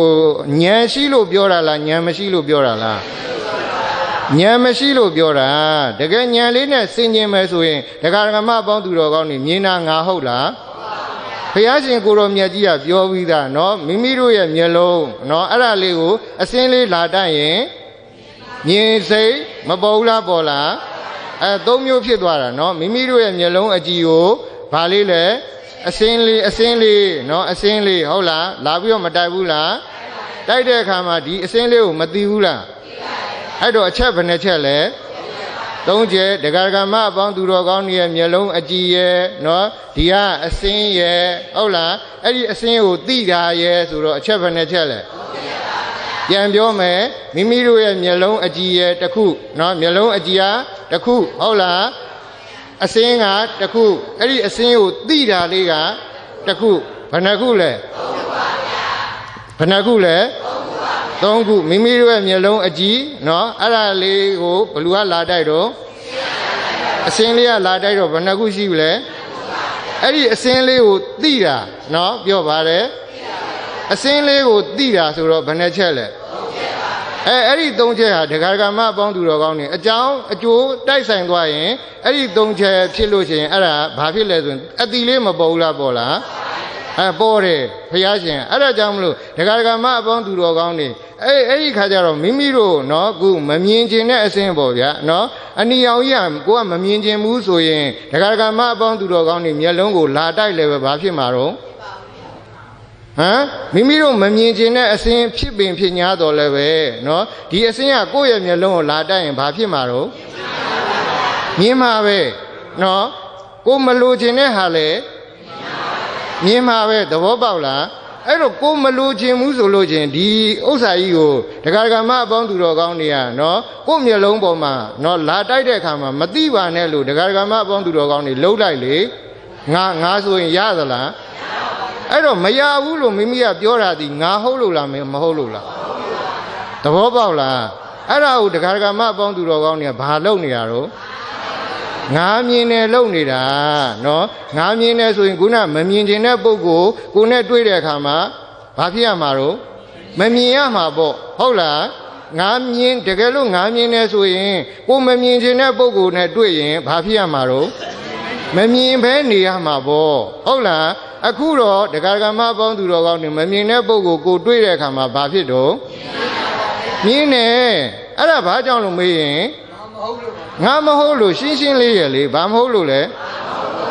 ဖယားကပြောပြီးသားဒီအကြည်လေးကိုဘာလေးလာတိုက်ရင်လဲအစင်းလေးလာတိုက်ရင်ပေါ်ကိုပေါ်တယ်နော်အတိလေးပေါ်ကိုပေါ်တယ်လို့ဖယားမပြောဘူးလားအဲ့ဒီရှင်းရှင်းလေးကိုဒကာဒကာမအပေါင်းသူတော်ကောင်းတွေကဘာဖြစ်လဲဆိုရင်မိမိကအမြင်လွဲပြီးတော့နော်အထင်နေမမဟုတ်လားမှားနေလားခုဖယားရှင်ကိုတော်မြတ်ကြီးပြောတာကနော်တို့ဒကာဒကာမအပေါင်းသူတော်ကောင်းတွေဗလိန်ပြောတာလားညံနဲ့ပြောတာလားဒါပေမဲ့ဒကာဒကာမအပေါင်းသူတော်ကောင်းတွေကမွေးရပါသိနေတဲ့အခါကျတော့ညံနဲ့သိနေရလားဗလိန်သိနေရလားဗလိန်သိနေတာဟုတ်လားအဲ့ဒီအသိဒီမှန်လားမှားလားမှားနေတယ်အဲ့ဒါကြောင့်မလို့တရားအားထုတ်တယ်ဆိုတာဘာလို့ရမှာလဲလို့မေးရင်ညင်သိကိုညံသိပြောင်းရမယ်နော်ပြောပါတယ်လေညင်သိကိုညံသိပြောင်းရမယ်တဲ့နော်အဲ့ဒါကြောင့်မို့ဒကာဒကာမအပေါင်းသူတော်ကောင်းတွေမြင်နေဆိုရင်လည်းပဲအဲ့လိုနော်အစင်းလေးကငါရဲ့ဘာပေါ်လာတိုက်တာတော့မျက်လုံးပေါ်လာတိုက်တာပဲဒါကြောင့်မလို့နော်အဲ့ဒါလေးကိုငါသိလိုက်တယ်ဟုတ်လားဟုတ်လားအဲ့ဒါမှအဲ့ဒီအတိလေးကလည်းပဲကိုယ့်ရဲ့မျက်လုံးပေါ်မှာဘာဖြစ်လဲပေါ်လာပြီးတော့ပျောက်သွားပါလားဟုတ်လားအဲ့ဒါကြောင့်မလို့ဒုဒကာဒကာမအပေါင်းသူတော်ကောင်းတွေကလေဟာမျက်လုံးတွေကမထွက်ဘူးဆိုတာမှန်မလားမှန်မလားအဲ့ဒါမိမိကညံသိနဲ့ပြောတာလားညင်သိနဲ့ပြောနေညင်သိနဲ့ပြောတာဗလိန်သိနဲ့ပြောတာဟုတ်ရဲ့လားနော်အဲ့ဒီလိုပဲတခြားပုဂ္ဂိုလ်တွေလည်းအဲ့လိုပဲဗလိန်နဲ့ပဲသူတို့မပြောလားပြောနေလားပြောနေတာသဘောပေါက်ရဲ့လားအဲ့ဒီလိုပါအတန်လေးတစ်ခုလည်းပဲဒကာဒကာမအပေါင်းသူတော်ကောင်းတွေရဲ့နာဟုတ်လားအဲ့ဒါကိုအတန်လာတယ်ဘာလာလဲအဲ့တော့ဒကာဒကာမအပေါင်းသူတော်ကောင်းတွေရဲ့နာကနံပါတ်1နံပါတ်2ကဘာလဲအတန်အဲ့ဒီလိုအတန်လေးလာလဲလာအောင်မိမိတို့ဘာလေးပေါ်လာအောင်အတိလေးပေါ်လာပေါ့ဘာလေးပေါ်လာတော့နော်အတန်လေးကိုသိတာလေးပေါ့နော်အဲ့ဒီအတိလေးမပေါ်ဘူးလားပေါ်လာလားအဲ့တော့အချက်ဘယ်နဲ့ချက်တော့မိမိတို့ရဲ့နာအပြင်ကအတန်ဟုတ်လားအဲ့ဒါလေးကိုဘာလုပ်တာတော့အတိလေးပေါ်လာတာသဘောပေါက်လားတစင်ချင်းမိမိတို့ကကြည့်တော့ဦးစင်းကတဖြည်းဖြည်းလေးပြောပြဟုတ်ရဲ့လားသဘောပေါက်နားလည်အောင်ပြောပြနေတာနော်အဲ့လိုလေး၃ချက်ကလေးစုံလဲစုံတော့ဒကာဒကာမအပေါင်းသူတော်ကောင်းနေအတိမပေါ်ဘူးလားပေါ်လာလားပေါ်လာတာနော်အဲ့တော့မိမိတို့ကမကြားခြင်းနဲ့အတန်လည်းပဲဒကာဒကာမအပေါင်းသူတော်ကောင်းတွေနားကိုလာပြီးတော့ဝင်လာရင်ဘာဖြစ်မှာကဲနော်ခုမိမိတို့ကပြောမယ်ဆိုရင်တော့မကြားခြင်းမူလေအတန်ကိုနော်မိမိတို့ကဘာဖြစ်ချင်တာတော့မကြားခြင်းမူဆိုရင်နားထဲဝင်လာရင်မကြားနဲ့လေမသိနဲ့လေရလားရသလားအဲ့တော့အဲ့ဒီကြားတာဟာငါဟုတ်လားမဟုတ်ဘူးအဲ့ဒါဖြစ်စဉ်လေးပဲနော်အဲ့ဒီဖြစ်စဉ်ကိုဒကာဒကာမအပေါင်းသူတော်ကောင်းတွေကဘာထင်နေရလဲဆိုလွဲနေမိမိတို့ရဲ့အတိဟာလွဲနေတာဟုတ်လားအဲ့ဒါကိုပြောတာဒါအဲ့ဒီခါကျတော့ဒကာဒကာမအပေါင်းသူတော်ကောင်းတွေအတိဟာလွဲနေတဲ့အခါကျတော့ဘာတိခေါ်လဲဆိုညင်တိလို့ခေါ်ဘာတိလဲထပ်ပြီးတော့ပြောရင်ဘာလဲဆိုရင်မွေးရပါအတိဘာတိလဲအဲ့ဒီမွေးရပါအတိကမှန်လားမှားလားမှားတယ်နော်အဲ့ဒါကြောင့်မလို့ပုံကိုယ်တွေကဘာတွေနဲ့နေလဲဆိုမွေးရပါအတိနဲ့နေတာပေါ့နော်ဘာတွေနဲ့နေတာတော့ မွေးရပါအသိနဲ့နေတဲ့အခါကျတော့ဒကာဒကာမအပေါင်းသူတော်ကောင်းတွေသူတို့ယင်ထဲမှာဘာဖြစ်လဲဆိုရင်အမှန်သိနေလားအမှားသိနေလားအမှားသိနေတဲ့အတွက်အဲ့ဒါကြောင့်မလို့ဒီဟာကြီးကဘာလဲဆိုရင်ဒိဋ္ဌိပဲဘာကြီးပါလဲဒိဋ္ဌိကိန်းနေတာဟုတ်လားအဲ့ဒါကြောင့်မလို့ဒကာဒကာမအပေါင်းသူတော်ကောင်းတွေအဲ့ဒီကိန်းနေတဲ့ဒိဋ္ဌိကိန်းနေတဲ့အတွက်တို့ဒကာဒကာမအပေါင်းသူတော်ကောင်းတွေကဘာဖြစ်နေလဲဆိုရင်ခုနပြောသလိုသောတာပန်အစစ်နောင်ရရလားမရဘူးဟုတ်ရလားအဲ့ဒါကြောင့်မလို့မိမိတို့ကဘာလို့ရမလဲဆိုရင်ဉာဏ်သိကိုဘာပြောင်းပြရမလဲဉာဏ်သိပြောင်းပြရမယ်ပြောဘာသိကိုဘာပြောင်းမလဲဉာဏ်သိကိုဉာဏ်သိပြောင်းရမယ်အဲ့ဒါတရားအားထုတ်တာပဲနော်အဲ့ဒါကြောင့်မလို့ဒကာဒကာမအပေါင်းသူတော်ကောင်းတွေခုနပြောလို့ငါမြင်တယ်နော်ငါကြားတယ်ငါစားတယ်ငါနမ်းတယ်ငါတွေ့တယ်ငါတွေးနေတယ်လို့ဒကာဒကာမအပေါင်းသူတော်ကောင်းတွေအဲ့လိုမျိုးတငါငါနဲ့ယူနေရင်ဒကာဒကာမအပေါင်းသူတော်ကောင်းတွေကခုနဘာသာခြားတွေနဲ့လည်းဘာထုတော့ဘာမှထုနော်ဟိုနိုင်ငံသားတွေနဲ့ရောဘာထုတော့ဘာမှထုနောက်ပြီးတော့ဖျားမပွင့်ခင်တုန်းကပုံကိုယ်တွေနဲ့ရောဘာထုတော့ဘာမှမထူဘူးဟုတ်ရလားသဘောပေါက်ရလားပေါက်တာနော်အဲ့လိုဒကာဓမ္မပေါင်းသူတော်ကောင်းနေနော်အဲ့ဒါကြောင့်မလို့မိမိတို့ကဘာလုပ်ရမလဲဆိုလို့ရှိရင်ဉာဏ်သိပြောင်းပြရမယ်ဟုတ်လားရောဘာသိပြောင်းရမလဲအဲ့လိုဉာဏ်သိပြောင်းလိုက်ရမှာကိုယ့်ရင်ထဲမှာအဲ့လိုဉာဏ်အသိတွေဝင်လာမှအဲ့ဒီပုဂ္ဂိုလ်ကဘာလဲဆိုရင်ဗုဒ္ဓဘာသာစစ်ပဲနော်ဘာစစ်လဲဗုဒ္ဓဘာသာစစ်အမိခံဟုတ်သေးလားအမိခံကြတော့ဒကာဓမ္မပေါင်းသူတော်ကောင်းတွေသာသနာပုဂ္ဂိုလ်နဲ့သာသနာ့ဘပုဂ္ဂိုလ်တွေနဲ့ဘာထုတော့ဘာမှထုဘာသာခြားနဲ့ဘာထုတော့ဘာမှထုဟိုနိုင်ငံခြားသားနဲ့ဘာထုတော့ဘာမှမထုဘူးဟုတ်ရဲ့လားနော်အဲ့ဒါကြောင့်မလို့ဖျားဟောတဲ့အရာတွေကိုဒကာဓမ္မပေါင်းသူတော်ကောင်းတွေကကိုယ့်ရင်ထဲမှာဘာလို့ရမလို့သိအောင်မကြိုးစားမှလားကြိုးစားမှလားအဲ့ဒီကကြတော့ဒကာဒကာမအပေါင်းသူတော်ကောင်းတွေကအဲ့လိုသိအောင်ကြိုးစားရင်ဘာအကျိုးကျေးဇူးရှိသတုံးလို့မေးတရားရှိတာပေါ့နော်ဟုတ်လားအဲ့တော့ဒကာဒကာမအပေါင်းသူတော်ကောင်းတွေကအဲ့လိုသိအောင်လုပ်ရင်တို့ဒကာဒကာမအပေါင်းသူတော်ကောင်းတွေဘာအကျိုးကျေးဇူးရှိသတုံးလို့မေးရင်ပထမဆုံးဒိဋ္ဌိပြုတ်တယ်နော်ပြောသိအောင်လုပ်ရင်ဘာလဲလဲပထမဆုံးဒိဋ္ဌိပြုတ်တယ်နော်ဒိဋ္ဌိပြုတ်တယ်စိုက်ပြီးတော့ကျင့်နေနော်အဲ့ဒီကကြောင့်ဖြစ်ပျက်တွေကိုမြင်နေဖြစ်ပျက်တွေကိုမုန်းလာတယ်ဖြစ်ပျက်တွေတစ်ချိန်လဲဆုံးရောဒိဋ္ဌိဒကာကမအပေါင်းသူတော်ကောင်းတွေတစ်ချိန်ဆိုရင်အပြီးပိုင်ဘာဖြစ်သွားတော့ဒိဋ္ဌိပြုတ်ရင်အဲ့ဒီပုဂ္ဂိုလ်သောတာပန်မဖြစ်ဘူးလားဖြစ်သလားအဲ့ဒါမှနိဗ္ဗာန်စပြီးတော့တက်ပြီဗောဟုတ်လားနော်လမ်းစိတ်နေမတက်ဘူးလားတက်ပြီလားအဲ့ဒါကြောင့်မလို့ဒကာကမအပေါင်းသူတော်ကောင်းတွေသိအောင်လုပ်ရင်မိမိတို့ကဘာဖြစ်လဲဆိုရင်ဒိဋ္ဌိမပြုတ်ဘူးလားပြုတ်လား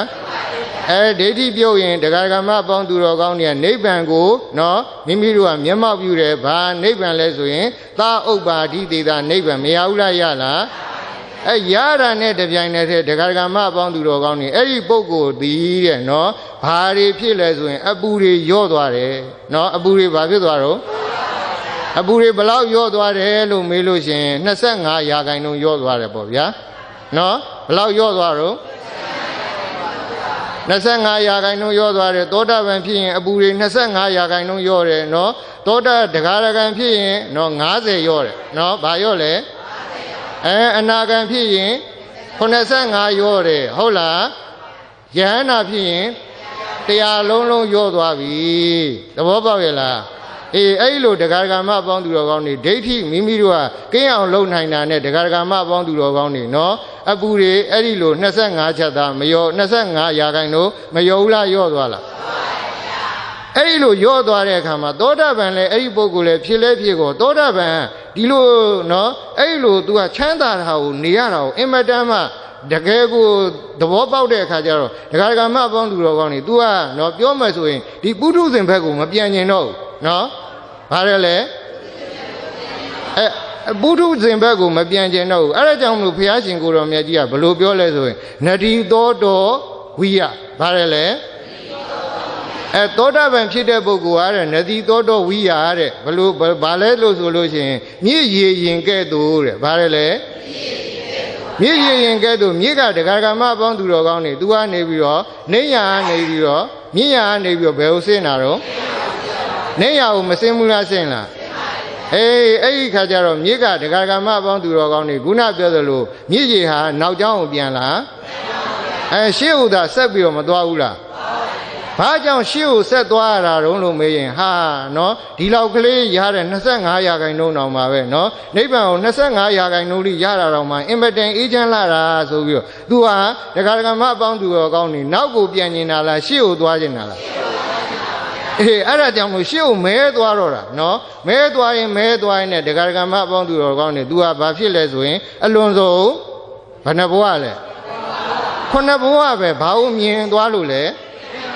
နိဗ္ဗာန်ကိုမြင်သွားလို့သူ့ရဲ့ရင်ထဲမှာနော်ချမ်းသာတဲ့အရာသာကိုတော်တော်ခံစားလိုက်ရတယ်ဟုတ်တယ်မလားအဲ့ဒါနဲ့ပဲနောက်ကိုပြန်လာလားရှေ့ကိုဆက်သွားတာလားရှေ့ကိုဆက်သွားတာဟုတ်ရဲ့လားအဲ့ဒါဒကာဒကာမအပေါင်းသူတော်ကောင်းနေအဲ့ဒီလိုဝိမု ക്തി ရဲ့အရာသာနော်ကိလေသာလွတ်မြောက်ခြင်းရဲ့အရာသာ तू မတွေ့ဘူးလားတွေ့သွားလားတွေ့သွားတာဒကာဒကာမအပေါင်းသူတော်ကောင်းနေနော်မိမိတို့လည်းအဲ့ဒီလိုမျိုးမအားထုတ်ရမှာလားအားထုတ်ရမှာလားဒါပေမဲ့လည်းဒကာဒကာမအပေါင်းသူတော်ကောင်းတွေကနော်မိမိတို့ကဘာဖြစ်လဲဆိုလို့ရင်ဒီကိလေသာနော်ဒိဋ္ဌိဘက်ထဲပဲပြန်ပြီးတော့မရောက်ဘူးလားရောက်လားရောက်သွားတာပဲအဲ့ဒါဒကာဒကာမအပေါင်းသူတော်ကောင်းတွေဘာကြောင့်ရောက်တာလဲလို့မေးရင်မိမိကမြင်လို့လားလို့မေးရင်မမြင်သေးဘူးနော်ဒီနိဗ္ဗာန်ရဲ့ချမ်းသာတဲ့အရာသာကိုမမြင်သေးဘူးနော်အဲ့ဒါကြောင့်မလို့ဒကာဒကာမအပေါင်းသူတော်ကောင်းတွေမကြိုးစားမှလားကြိုးစားမှလားကြိုးစားယူမှရောက်မှာနော်သဘောပေါက်လားဘာယူမှရောက်မှာလဲကြိုးစားယူမှရောက်မှာမကြိုးစားပဲနဲ့တော့ရပါမလားဘုရားရှင်ကိုရောမြတ်ကြီးကိုတိုင်ခကိုပဲဒကာဒကာမပေါင်းသူတော်ကောင်းတွေအချောင်ရခဲ့တာလားကြိုးစားယူတာလားနော်အရင်ဆုံးလမ်းပြတဲ့ပုဂ္ဂိုလ်ကြီးတောင်ဘာလို့ရတာတော့ကြိုးစားယူရတာသဘောပေါက်လားအဲ့ဒါကြောင့်မလို့ပထမဆုံးတော့ဒကာဒကာမအပေါင်းသူတော်ကောင်းနေနည်းနည်းတော့ခက်မှာပဲပေါ့နော်ဘာဖြစ်လို့ခက်မှာတော့ဆိုတော့တို့ဒကာဒကာမအပေါင်းသူတော်ကောင်းတွေကပြောမယ်ဆိုရင်တော့မိမိတို့ကညံဟာနော်ဖျားမပွင့်ခင်တော့ကဘာလုပ်ထားလဲဆိုပြစ်ထားတာလေကိုယ့်ရဲ့ညံဘာပြစ်ထားတော့ပြစ်ထားတာကိုယ့်ရဲ့ညံပြစ်ထားတဲ့အခါကျတော့နော်ဖျားရှင်ကိုရောမြတ်ကြီးကဥပမာနဲ့နှိုင်းတယ်နော်ပြစ်ထားတဲ့အခါကျတော့တဲ့အဲ့ဒီကြေးဖလားကြီးဟာတဲ့နော်မိုးတဲ့ရေတဲ့ဒီနွေရာသီဆောင်းတွင်အဲ့လိုပြစ်ထားတဲ့အခါကျတော့ဒီကြေးဖလားကြီးကဘာဖြစ်လဲဆိုရင်ကြေးညိတွေဘာဖြစ်တော့မတက်ဘူးလားတက်လားအဲ့လိုတက်တာဒကာဓမ္မအပေါင်းသူတော်ကောင်းတွေနှစ်နဲ့မရေတွက်နိုင်ဘူးတဲ့ကြီးလိုက်တဲ့အခါမှာကြေးဖလားကြီးမှာနော်အဲ့လိုနှစ်နဲ့မရေတွက်နိုင်ဘူးဆိုကြေးညိတွေကဘယ်လိုဖြစ်နေမလို့ဒူးနဲ့ဒီဟုတ်ရဲ့လားဒူးနဲ့ဒီနော်ဒကာဒကာမအပေါင်းသူတော်ကောင်းတွေမိမိတို့ဒီမှာရေမှာဆိုလို့ချင်းခွက်မှာဆိုလို့ရေကြီးတွေမတက်ဘူးလားအဲ့ဒီကနေ့မိမိတို့နှစ်တိုင်းနော်မတိုက်ဘူးဒီတိုင်းထားတယ်ဆိုရင်အဲ့ဒီရေကြီးတွေကဘယ်လိုဖြစ်လာတော့ဒူးနဲ့ဒီမတက်ဘူးလားတက်လာလားအဲ့တော့အဲ့ဒါကိုဒကာဒကာမအပေါင်းသူတော်ကောင်းတွေကနေပြီးတော့ချစ်ချမယ်ဆိုရင်တခါတည်းချစ်လို့အကျဉ်းချင်းချစ်မှဘာဖြစ်မှာတော့ပြောင်းတာဟုတ်ရဲ့လားအခုလဲဒကာဒကာမအပေါင်းသူတော်ကောင်းတွေရဲ့တဲ့နော်တက်လာတဲ့ဒိဋ္ဌိဂျေးဟာဘာဂျေးရလဲဒိဋ္ဌိဂျေးဟာတဲ့ညံလေးတစ်ချက်နှစ်ချက်နဲ့တော့မပြောင်းဘူးတဲ့နော်ဒါကြောင့်မလို့ဘုရားရှင်ကိုရောမြတ်ကြီးကဘာဝိတာဘဟုလိကတာဘာလို့ရမှာတော့ကျိန်ဖန်များစွာဒကာဒကာမအပေါင်းသူတော်ကောင်းတွေညံနဲ့ချစ်ချမှာတဲ့နော်ဘာပြောင်းတာတော့ဒိဋ္ဌိကြီးကပြောင်းမှာသဘောပေါက်ရဲ့လားအဲ့ဒါကြောင့်မလို့ဒကာဒကာမအပေါင်းသူတော်ကောင်းတွေဘာလုပ်ဖို့လိုလဲဆိုရင်ကြိုးစားဖို့လိုတယ်ပေါ့နော်အဲ့တော့အဲ့ဒီဒိဋ္ဌိကြီးတွေကတ်နေတာကိုဒကာဒကာမအပေါင်းသူတော်ကောင်းတွေကနေသူ့ကိုတန်ရှင်းတဲ့ဟာနဲ့နော်အရည်တွေနဲ့ထည့်ပြီးတော့ဒကာဒကာမအပေါင်းသူတော်ကောင်းတွေကတိုက်မယ်နော်မပြောင်းသေးဆက်တိုက်မယ်မပြောင်းသေးဆက်တိုက်မယ်ဆိုပြီးတော့ဒကာဒကာမအပေါင်းသူတော်ကောင်းတွေကကြိုးကြိုးစားစားနဲ့တိုက်တယ်ပေါ့နော်ဘာနဲ့တိုက်တော့ကြိုးကြိုးသားသားတိုက်တယ်ပေါ့ကြိုးကြိုးသားသားတိုက်တဲ့အခါကျတော့ဟာဒီဟာကြီးမပြောင်းပါစေနဲ့မပြောင်းပါစေနဲ့လို့ဒကာဒကာမအပေါင်းသူတော်ကောင်းတွေပြောရင်လည်းပဲဘာဖြစ်မှာတော့ပြောင်းပါပဲအဲ့ဒါကြောင့်မလို့နော်တို့ဒကာဒကာမအပေါင်းသူတော်ကောင်းတွေဘာလုပ်ဖို့လိုလဲလို့မေးရင်တိုက်နေဖို့ပဲလိုတာနော်တိုက်နေရင်သူ့အလိုလိုပြောင်းသွားတာပဲဟုတ်လားနော်အဲ့ဒါကြောင့်မလို့ဒကာဒကာမစီပြောင်းပါစီလို့ဆူတောင်းเสียလိုလားကိုကဘာလုပ်နေတာတော့ တိုင်းနေတာအခုလည်းပဲတရားဓမ္မအပေါင်းသူတော်ကောင်းတွေဒိဋ္ဌိတွေကင်းပါစေလို့မိမိတို့ကနော်ဒိဋ္ဌိကိုဖြုတ်နေကြရမလို့မိမိကဘာလုပ်ဖို့လိုလဲဆိုသိအောင်လုပ်နေဖို့လိုတယ်နော်ပြောပါရလေသိအောင်လုပ်ထားတဲ့ဒိဋ္ဌိကအလိုလိုပြုတ်တယ်ဒိဋ္ဌိကအလိုလိုပြုတ်တယ်တရားဓမ္မအပေါင်းသူတော်ကောင်းတွေကဒိဋ္ဌိမပြုတ်ဘူးဆိုတာသိအောင်မလုပ်လို့မပြုတ်တာနော်ပြောဘာလုပ်လို့မပြုတ်တာတော့သိအောင်မလုပ်လို့မပြုတ်တာသဘောပေါက်ရဲ့လားဒါကြောင့်မလို့ဘုရားကျေးဇူးတော်ရှင်မိုးကုတ်ဆရာတော်ဘုရားကြီးကနော်ညံဥပါလို့ပြောတာလေနော်အဲ့ဒါတခြားဖြစ်ခိုင်းတာလားသိအောင်လုပ်ခိုင်းတာလားသိတာနဲ့တပြိုင်နက်တည်းတရားဓမ္မအပေါင်းသူတော်ကောင်းတွေဒိဋ္ဌိကအလိုလိုပြုတ်တာပဲအခုလဲကြည့်လေတရားဓမ္မအပေါင်းသူတော်ကောင်းတွေမိမိရင်ထဲမှာဒီအသိဝင်လာတာနဲ့တပြိုင်နက်ဒိဋ္ဌိမပြုတ်ဘူးလားပြုတ်လားအဲ့ဒီအသိဟာတရားဓမ္မအပေါင်းသူတော်ကောင်းတွေတခြားလားညံကိန်းတာလားညံကိန်းတာနဲ့လာသေးသလားညံလဲပြောက်တယ်ပြောက်ကောဘာလာရတော့ဒိဋ္ဌိတွေပြန်လာပြန်ဟောသဘောပေါက်လားတန်းစီလို့နော်ဒိဋ္ဌိတွေမဟုတ်ဘူးကိလေသာတွေထပ်ပြီးတော့တန်းစီပြီးမလာဘူးလားလာသလားလာတယ်အဲ့ဒီလိုလာခြင်းသာဘာပြောက်လို့လဲညံပြောက်လို့အဲ့ဒါကြောင့်မလို့တရားဓမ္မအပေါင်းသူတော်ကောင်းတွေညံနဲ့ပဲတိုက်ပေးနေဖို့လိုတာဟုတ်လားဒီဒိဋ္ဌိကြီးတွေကိုလေနော်ဘာနဲ့တိုက်ပေးဖို့လိုရတော့ညံနဲ့တိုက်ရင်ပြောင်းပါစေလို့တရားဓမ္မအပေါင်းသူတော်ကောင်းတွေဆူတောင်းနေစရာမလိုဘူးကိုကပုံမှန်လေးတိုက်ပေးနေဖို့ပဲလိုတာပဲသဘောပေါက်လားအဲ့ဒါကြောင့်မလို့တရားဓမ္မအပေါင်းသူတော်ကောင်းတွေအဲ့ဒီဒိဋ္ဌိကိုမိမိတို့ကဘာလုပ်ရမလဲဆိုရင်ဦးစားပေးပြီးတော့မတတ်မှလားတတ်မှလားဘာကြောင့်တတ်ရတာတုံးလို့မေးလို့ရှိရင်သောတာပန်တော့ဖြစ်ခွင့်မပေးဘူးเนาะနောက်တနည်းအားဖြင့်ဘယ်ဟိုကြတော့လက်ရက်ခေါ်ဆွဲချတော့အပေကြတော့လက်ရက်ခေါ်ဆွဲချတယ်အဲ့ဒါကြောင့်မလို့တရားဓမ္မအပေါင်းသူတော်ကောင်းတွေဒီဒိဋ္ဌိကိုကိုယ့်ရင်ထဲကိုเนาะခေါ်ပြီးတော့သွင်းသင့်မသွင်းသင့်လားမသွင်းသင့်ဘူးเนาะစဉ်းစားဟုတ်ရဲ့လားအဲ့ဒါကြောင့်မလို့ဒိဋ္ဌိဆိုတာတရားဓမ္မအပေါင်းသူတော်ကောင်းတွေဥစဉ်မှာလဲဥစဉ်ရဲ့ဒိဋ္ဌိပဲเนาะတရားတွေလည်းတရားတွေရဲ့ဒိဋ္ဌိတရားမတွေလည်းတရားမတွေရဲ့ဒိဋ္ဌိကိုယ်မှာခန္ဓာမရဘူးလားရထားလားကိုယ်ခန္ဓာရှိနေရင်အဲ့ဒီခန္ဓာအသီးသီးတဲ့လာတာပဲဥစဉ်လည်းဥစဉ်ခန္ဓာတဲ့လာတာပဲတရားလည်းတရားရဲ့ခန္ဓာတဲ့လာတာပဲတရားမလည်းတရားမရဲ့ခန္ဓာတဲ့လာတာပဲဟုတ်လားအဲ့ဒါကိုတရားဓမ္မအပေါင်းသူတော်ကောင်းတွေကအဝင်ခံရင်အဲ့ဒါမိမိတို့ဘာဖြစ်ပြီလဲဆိုလို့ရှိရင်သောတာပန်တော့အပိတ်ခံရပြီလို့မှတ်ထားနော်ဘာတော့အပိတ်ခံလာတော့သောတာပန်ဖြစ်ခွင့်တော့အပိတ်ခံလာရပြီနိဗ္ဗာန်ရောက်ဖို့တော့ဝေးတယ်လို့မှတ်ဟုတ်ရလားအဲ့ဒါကြောင့်မလို့တရားဓမ္မအပေါင်းသူတော်ကောင်းတွေအဲ့ဒီဒိဋ္ဌိနှောင့်ကြိုးဟာတရားဓမ္မအပေါင်းသူတော်ကောင်းတွေနော်မိမိတို့ဟာဘာဖြစ်လဲဆိုရင်အဲ့ဒီဒိဋ္ဌိနှောင့်ကြိုးဟာအခက်ဆုံးပဲဟုတ်လားဘာဖြစ်ဆုံးလဲအခက်ဆုံးပဲအဲ့ဒီဒိဋ္ဌိတရားဓမ္မအပေါင်းသူတော်ကောင်းတွေပြုတ်ပြီးသွားပြီအပြီးပိုင်ပြုတ်ပြီးသွားပြီသောတာပန်ဖြစ်ပြီးသွားပြီဆိုရင်တို့တရားဓမ္မအပေါင်းသူတော်ကောင်းတွေနောင်မွေးရင်လည်းပဲမိမိမှာဒိဋ္ဌိတန်းလန့်ပါသေးလားမပါတော့ဘူးမပါတဲ့အတွက်အဲ့ဒီပုဂ္ဂိုလ်ကဘာလုပ်တတ်တယ်လဲဆိုလို့ရင်သူ့ဖန်နေသူရှုတတ်မှတ်တတ်သွားတယ်နော်ဘာဖြစ်သွားလဲရှုတတ်မှတ်တတ်သွားတဲ့အတွက်နော်တရားဓမ္မအပေါင်းသူတော်ကောင်းတွေ तू ကဘာဖြစ်လဲဆိုလို့ရင်ဘဝအားဖြင့်အများကြီးဖြစ်နေတာလားရေတွဲရရတာလားဘယ်နှဘဝလဲခုနဘဝဦးဇင်းတို့တရားဓမ္မအပေါင်းသူတော်ကောင်းတွေဘာဖြစ်လို့ကြာနေတာတုံးလို့မေးရင်ဘာတန်းလန်းရှိနေဒိဋ္ဌိတန်းလန်းရှိနေလို့သဘောပေါက်ရဲ့လားဒါကြောင့်မို့ဘုရားရှင်ကိုယ်တော်မြတ်ကြီးကတရားဓမ္မအပေါင်းသူတော်ကောင်းတွေဒိဋ္ဌိဖြုတ်လို့မပြောလားပြောလားနော်ရင်ဝအဝဲလှန်စုနေဦးကောင်းအဝဲမီးလောင်နေအဲ့ဒါတွေကိုမလုံးနဲ့အောင်ကွာနော်အရင်ဆုံးကိုယ်ရင်ထဲမှာကိတ်နေတဲ့ဘာကိုဖြုတ်ရမလို့ဒိဋ္ဌိကိုအရင်ဖြုတ်ပါလို့ဘုရားကမပြောလားပြောလားပြောရင်ပြော냐တော့လဲပဲတရားဓမ္မအပေါင်းသူတော်ကောင်းတွေကိုယ်ရင်ထဲမှာဉာဏ်မပါဘူးဆိုရင်တော့ဘာအမြဲတမ်းကိတ်နေမှာတော့အဲ့ဒါကြောင့်မလို့နော်လောကထဲမှာခုနပြောသလိုနော်ဗုဒ္ဓဘာသာတွေပဲဖြစ်ဖြစ်တခြားဘာသာဝင်တွေပဲဖြစ်ဖြစ်ဟိုးနိုင်ငံသားတွေပဲဖြစ်ဖြစ်နော်သူတို့ဘာတွေအမြဲတမ်းကိတ်နေတော့ဒိဋ္ဌိတွေအမြဲတမ်းကိတ်နေတာအဲ့ဒါအနုတ္တရပဲဘလို့မှမပြောဘူးဟုတ်လားပြုတ်ရင်တော့သောတာပန်ဖြစ်ပြီလေနော်အခုတော့ပြုတ်ရလား မပြုတ်ဘူးနော်အဲ့ဒါအနုတ္တယဖြစ်မပါဘူးလားပါနေလားပါနေတယ်အဲ့တော့ဒုတက္ကရာမအပေါင်းသူတော်ကောင်းတွေကအဲ့လိုဘာကြောင့်ပါနေရတာတော့မေးရင်သူတို့ဒီသိနေလို့လားမသိလို့လား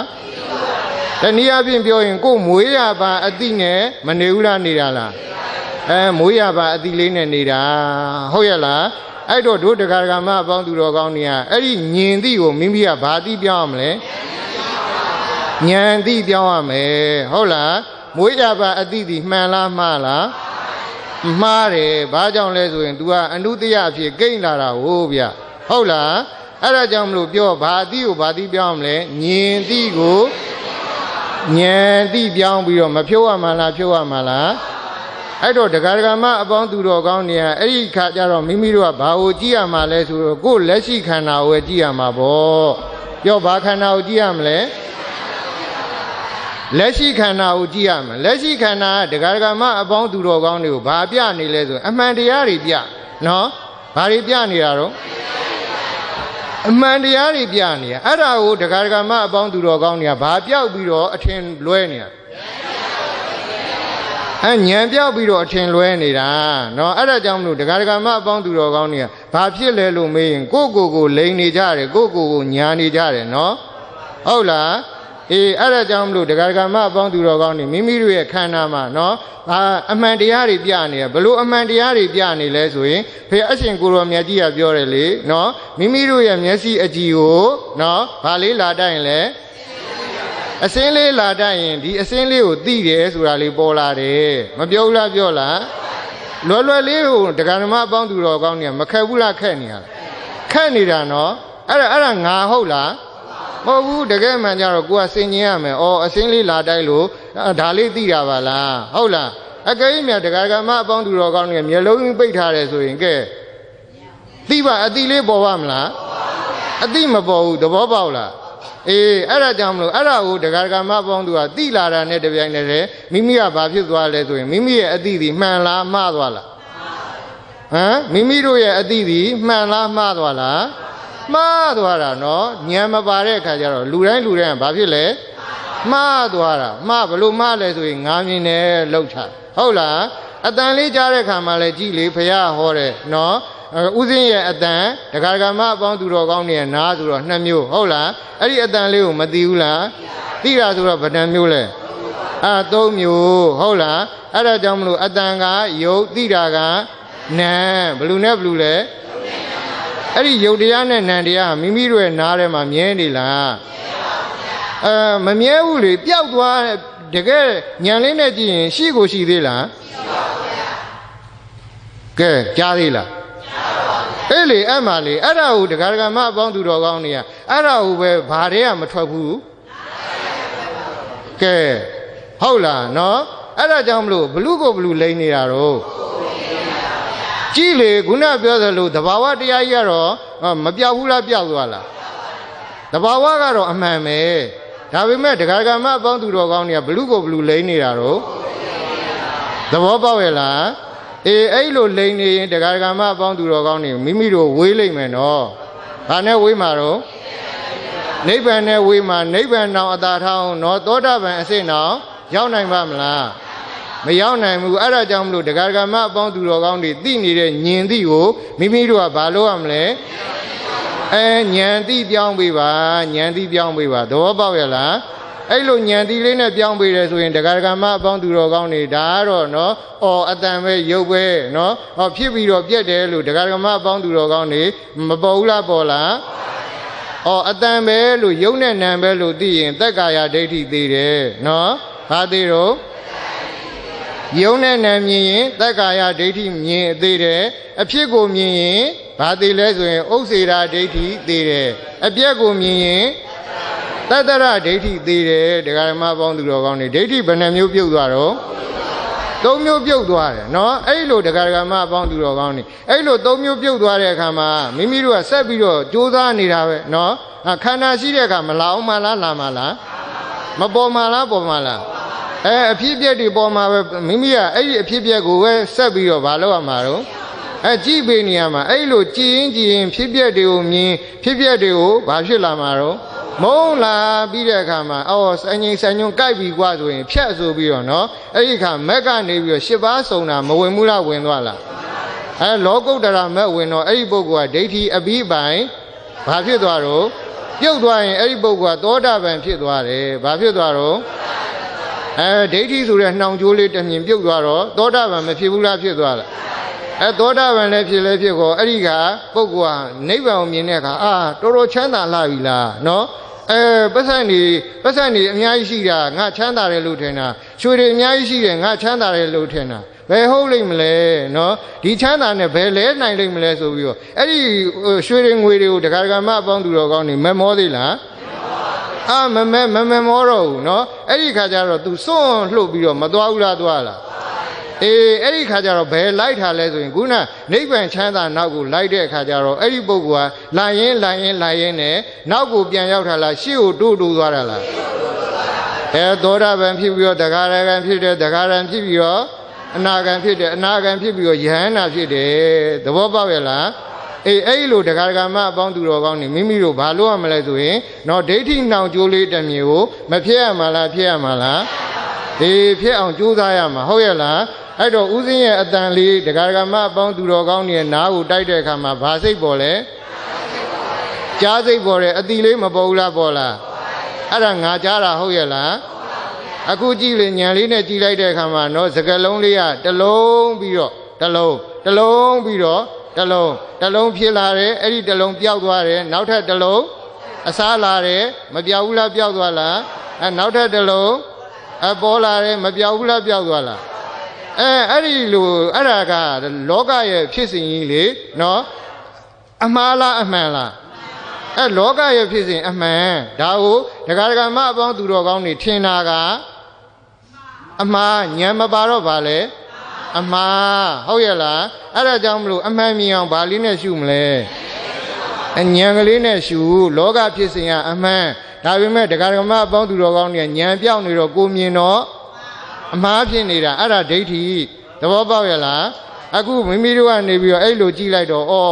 တလုံးဝင်လာတယ်တလုံးပျောက်သွားတယ်နောက်ထပ်တလုံးဝင်လာတယ်တလုံးပျောက်သွားတယ်ဖြစ်ပြီးတော့ပြက်နေတာပါလားလို့ဉာဏ်လေးနဲ့လောကရဲ့ဖြစ်စဉ်ကိုဉာဏ်လေးနဲ့အမှန်ကိုအမှန်တိုင်းမသိဘူးလားသိသွားလားသိသွားတယ်အဲ့ဒီဉာဏ်ကလေးကမဂ္ဂသစ္စာဘောဘာသစ္စာတော့ခုနနော်အတန်လေးတွေပျောက်သွားတာဒုက္ခသစ္စာသိတဲ့ဉာဏ်ကမဂ္ဂသစ္စာအဲ့ဒီခါမှာတရားဓမ္မအပေါင်းသူတော်ကောင်းတွေငါနားတွေကထွက်သွားတယ်ဆိုတာကြီးကမိမိတို့အဲ့ဒီအယူကြီးရှိဦးမလားအဲ့ဒီအယူကြီးဒီတတ္တရဒိဋ္ဌိဟုတ်လားမသေးဘူးလားသေးသွားလားယုံနဲ့နံဆိုတော့ငါကြားတယ်ဆိုတော့လာသေးလားအဲ့တော့တက္ကာယဒိဋ္ဌိမသေးဘူးလားတရားဓမ္မအပေါင်းသူတော်ကောင်းတွေအဲ့ဒီလိုမိမိတို့ကအဖြစ်အပျက်တွေမြင်တော့ဥစ္စေရဒိဋ္ဌိတွေလည်းသေသွားတယ်ဟုတ်ရဲ့လားအဲ့လိုတရားဓမ္မအပေါင်းသူတော်ကောင်းတွေဒိဋ္ဌိစင်အောင်မိမိတို့မကျင့်ရမှာလားကျင့်ရမှာလား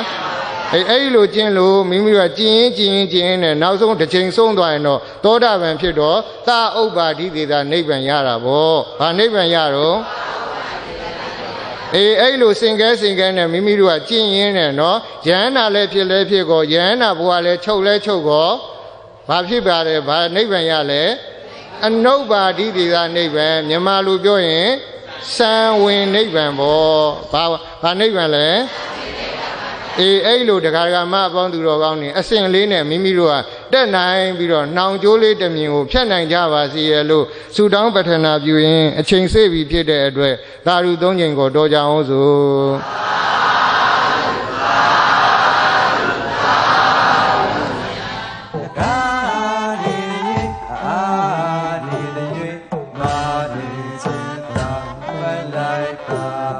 Hati